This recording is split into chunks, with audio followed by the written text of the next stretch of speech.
Your entry into this video, my friend, means that you're facing some issues with your sleep or you're trying to wake up early. In any case, you've come to the right place because today I'm going to guide you through the complete plan that will transform your sleep and waking habits forever. I'll explain in detail why you struggle before sleeping, why you don't feel energized after waking up, and why you need to wake up early in the first place. Most importantly, I'll show you how to wake up early every morning with ease. So I won't take much more of your time. Subscribe to the channel right away and let's get started.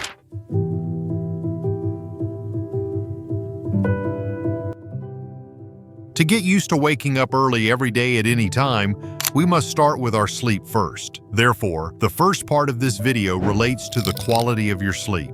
You need to know that the higher your sleep quality, the more active you'll be upon waking up. So you need to increase your sleep quality, and to do that, you need to understand the sleep hormone, or what is called melatonin.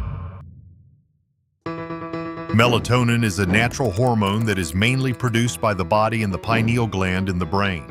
Its primary role is to regulate the sleep-wake cycle. Melatonin secretion increases at night when darkness falls, and this is the main hormone that makes you fall into a deep sleep. So if you want to sleep early and with high quality, you need to stimulate melatonin to sleep early and well. To stimulate this hormone, you need to avoid what inhibits it, and there are two main things you need to know to enjoy restful sleep. If we go back to ancient times before the invention of technology, you'll find that our ancestors didn't struggle to wake up early. They used to sleep after sunset and wake up after sunrise, and their sleep was regular without any problems. Why? Because darkness is one of the triggers for melatonin. Simply, this hormone starts being secreted in your body during the evening and increases gradually throughout the night until you fall asleep. This explains why we struggle with sleep these days. It's because of the presence of lights everywhere, which in turn slows down melatonin secretion in the body. As a result, we'll be delayed in falling asleep. And even if you manage to sleep, it won't be of good quality. That's why people in the past slept easily. They had no lights. They lived only by the light of the sun. You may now conclude, my friend, that you should always reduce lighting after the evening hours, and that's correct. Always try to reduce lighting, especially after sunset, so your body gets saturated with the sleep hormone. You can reduce lighting by staying in places with warm yellow light that's easy on the eyes. In contrast, avoid blue or white light as they are the most suppressive colors for melatonin. Yellow light also reduces melatonin, but not by much. It is one of the comfortable colors that create a relaxing atmosphere. This helps calm the mind and relax, making it easier to enter a state of sleep. This explains why the sun turns this calm color during sunset, unlike its brightness at sunrise. As for phone use, it's better not to use it before sleeping, but if you can't, you can use the reading mode on your phone, which simply switches your phone's light from blue to yellow. My phone is always on this setting, and you'll get used to it quickly. The second thing that reduces melatonin flow in the body, which is just as important as light, is caffeine. Caffeine also prevents melatonin from flowing properly, and of course you should cut out anything that contains caffeine after the evening period, like tea, chocolate, soft drinks, energy drinks, and at the top of the list, coffee. Now some might say, I eat all of these things at night and sleep quickly. I'll tell you that you're mistaken, and let me explain why. If you drink a lot of coffee daily, over time your brain will get used to this amount of caffeine. But while you sleep, your brain hasn't rested yet because melatonin hasn't filled your body, so it tries to fight off the coffee's effect all night. Therefore, your sleep quality will be completely bad, and you'll notice that when you wake up feeling tired and sluggish. Also, you won't feel energized after consuming a cup of coffee because your body is used to that amount, so you drink 2 cups, then 3, and you continue this cycle of addiction forever. In any case, caffeine, not just coffee, ruins your sleep quality, if you can sleep at all. So the solution is clear.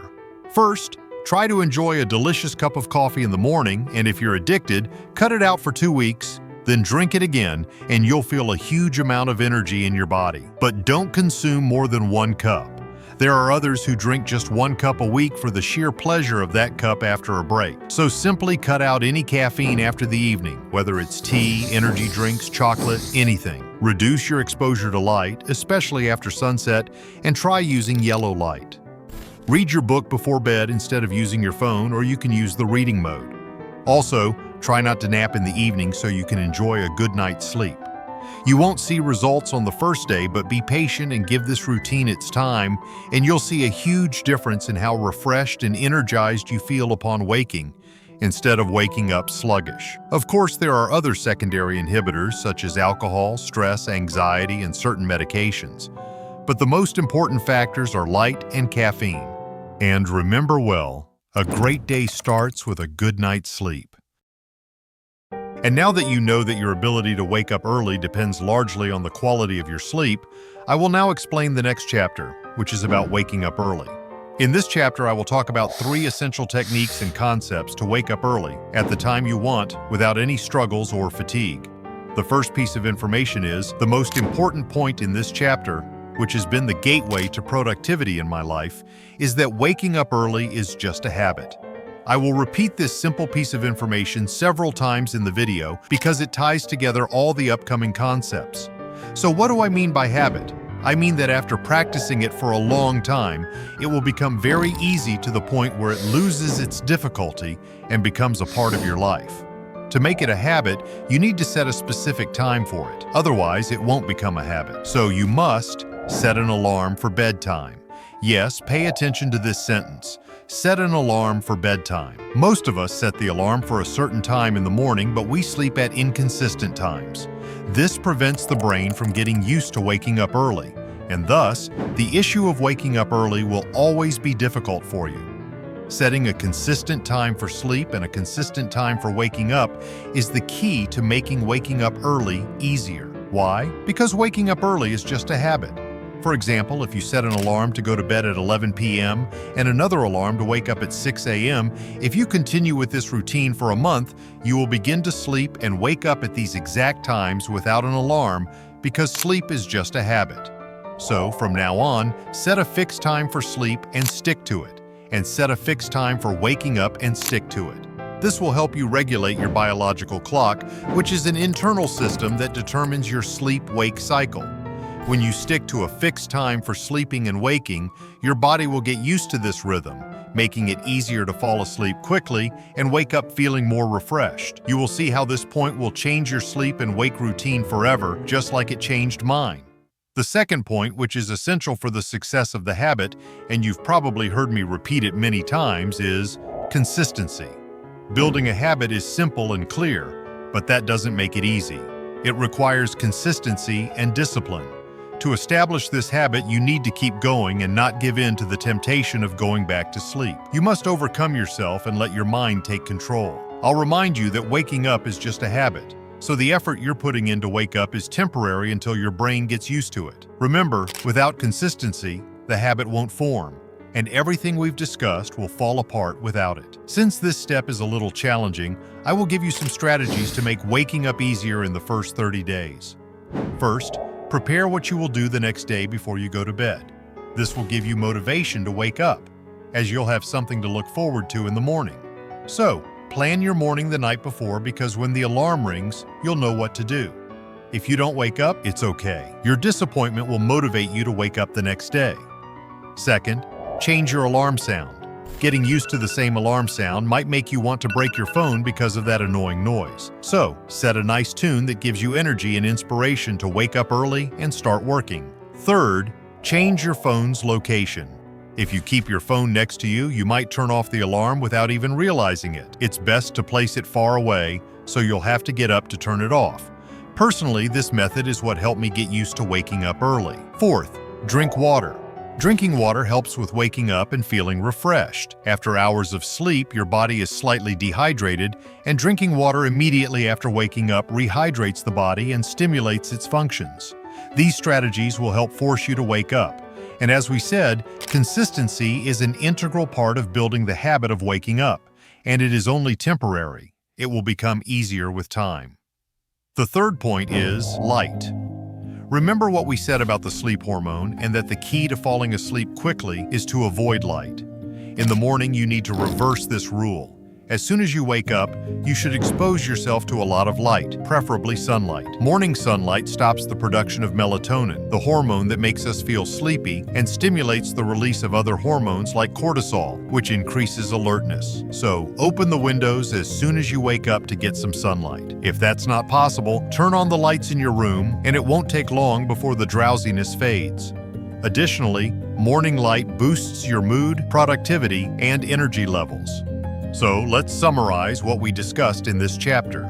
First, set a specific time for sleep and a specific time for waking up. This is the first and most important step to building the habit of waking up and getting used to it. Second, to build this habit, you must stick to the first step and resist the temptation to go back to sleep. This step is essential to fixing the habit in your brain. Some strategies, like changing the location and sound of the alarm, drinking water when you wake up, and planning your day before bed, are helpful to make this step easier. Don't forget that it's only temporary and will get easier with time. Third, expose yourself to light when you wake up to stop melatonin production and increase your energy and alertness.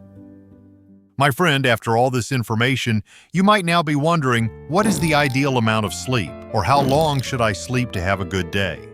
Look, this question is a bit complex, but I'll break it down for you and give you my perspective. If you're looking for the healthy side of things, I'll tell you that 8 hours is the optimal time for healthy sleep, a good day, and increased focus. You may even recover from some illnesses. But this doesn't mean that if you sleep for 7 or 6 hours, you'll suffer. Every successful person in the world, Elon Musk, Warren Buffett, Steve Harvey, Mark Zuckerberg, and other celebrities, does not sleep for 8 hours, yet they are successful and in good health. So, in my opinion, if you want to be a successful person and increase your productivity, you need to wake up early and sleep less than 8 hours. Rich people don't sleep 8 hours a day. That's a third of your life. It ain't but 24 hours in a day. You cannot be sleep 8 hours a day. You can't live in LA and wake up at 8 o'clock in the morning. It's 11 o'clock on the East Coast. The stock market been open 2 hours. They already making decisions about your life, and your ass was asleep.